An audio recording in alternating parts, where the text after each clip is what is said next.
नमस्कार। चलिए सोचिए कि कोई ऐप एक डिजिटल तिजोरी की तरह है। तो आज हम बात कर रहे हैं एसएसएल पिनिंग की, मतलब उस तिजोरी पर लगे एक एक्स्ट्रा हाईटेक ताले के बारे में। लेकिन सवाल ये है कि क्या हर ऐप को इस एक्स्ट्रा ताले की वाकई ज़रूरत होती है? हाँ, तो इसी सवाल में थोड़ा और गहरा उतरते हैं। हम सब अक्सर यही सोचते हैं कि भाई जितनी ज़्यादा सिक्योरिटी हो उतना अच्छा है ना। लेकिन क्या ये बात हमेशा सच होती है, या कभी-कभी ये जो एक्स्ट्रा लेयर है सिक्योरिटी की, ये फायदों से ज़्यादा मुश्किलें खड़ी कर सकती है? तो चलिए सबसे पहले एकदम बेसिक से शुरू करते हैं और ये समझते हैं कि आखिर ये एसएसएल पिनिंग है क्या चीज़। इसे ऐसे समझ लीजिए कि ये एक बहुत ही वफादार डिजिटल बॉडीगार्ड है। एक ऐसा बॉडीगार्ड जो सिर्फ एक ही इंसान को पहचानता है और किसी को नहीं।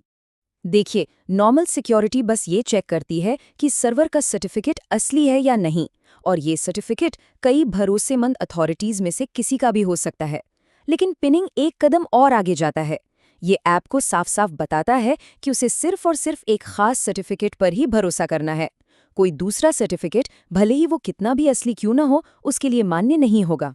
तो अब सवाल ये उठता है कि इस स्पेशल डिजिटल बॉडीगार्ड को काम पर कब लगाना चाहिए। चलिए आगे बढ़ते हैं और देखते हैं कि वो कौन सी हाई स्टेक सिचुएशंस है जहां इसकी ज़रूरत सबसे ज़्यादा होती है। सबसे पहला और सबसे ज़रूरी केस है जब कोई ऐप बहुत ही सेंसिटिव डेटा को हैंडल करती है, जैसे कि बैंकिंग ट्रांजैक्शंस, पेमेंट डिटेल्स या फिर हेल्थ रिकॉर्ड्स। पिनिंग से पर्सनल जानकारी को बीच में चोरी होने से बचाया जा सकता है, खासकर तब जब किसी हैकर ने डिवाइस पर एक नकली लेकिन भरोसेमंद दिखने वाला सर्टिफिकेट इंस्टॉल कर दिया हो। दूसरा मामला है जब यूजर्स ऐसे नेटवर्क पर हों जिन पर पूरी तरह से भरोसा नहीं किया जा सकता, जैसे कि किसी कैफे का पब्लिक वाईफाई। इन जगहों पर man in the middle attack का खतरा बहुत बढ़ जाता है।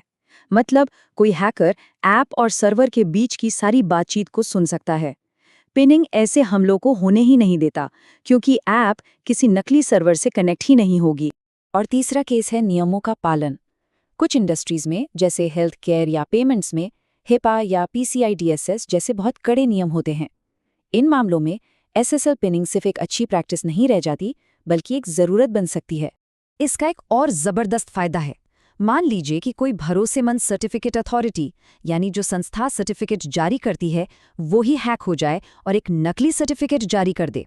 ऐसी सिचुएशन में भी पिनिंग ऐप को सुरक्षित रखेगा। क्यों? क्योंकि ऐप तो सिर्फ उसी सर्टिफिकेट को पहचानेगी जिसे पहले से तय किया गया है। ठीक है, तो फायदे तो हमने देख लिए, लेकिन जैसा कि हमने एकदम शुरू में पूछा था, क्या ये हमेशा एक अच्छा आइडिया है? अब जरा सिक्के का दूसरा पहलू भी देख लेते हैं, वो वजह जिनके कारण एसएसएल पिनिंग हर किसी के लिए सही नहीं है। ये कोड बिल्कुल पट्टे की बात करता है।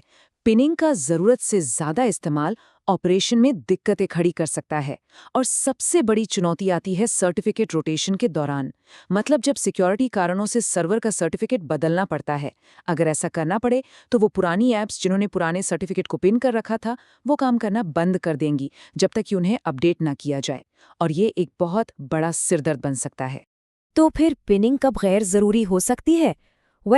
उन ऐप्स के लिए जो सिर्फ पब्लिक कंटेंट दिखाती हैं, जैसे न्यूज़ या ब्लॉग्स, या फिर ऐसी ऐप्स जिनमें कोई सेंसिटिव यूज़र डेटा होता ही नहीं।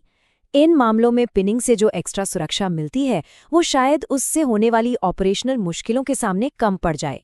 तो हमने दोनों पहलू देख लिए। एक तरफ है मजबूत सुरक्षा और दूसरी तरफ है ऑपरेशनल मुश्किलें। तो अब फैसला कैसे लिया जाए? इसका जवाब एक बहुत ही सरल सिद्धांत में छिपा है, आनुपातिकता का सिद्धांत, यानी प्रोपोर्शनैलिटी प्रिंसिपल। तो फैसला काफी सीधा है। एसएसएल पिनिंग तब लागू करना चाहिए जब सुरक्षा का जोखिम बहुत ज्यादा हो, सेंसिटिव डेटा इन्वॉल्व्ड हो, या फिर नियमों के हिसाब से ये जरूरी हो।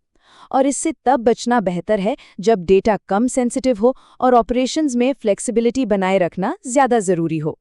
तो इस पूरी बातचीत का निचोड़ यही है, सुरक्षा हमेशा जोखिम के अनुपात में होनी चाहिए। ये कोई ऐसा रामबाण इलाज नहीं है जिससे हर स्थिति में आंख बंद करके लागू कर दिया जाए। तो हम अपनी बात इस एक सवाल के साथ खत्म करते हैं, क्या किसी ऐप की सुरक्षा उसके सामने मौजूद जोखिम के अनुपात में है? यह एक ऐसा सवाल है जो हर डेवलपर और हर ऑर्गेनाइजेशन को खुद से जरूर पूछना चाहिए।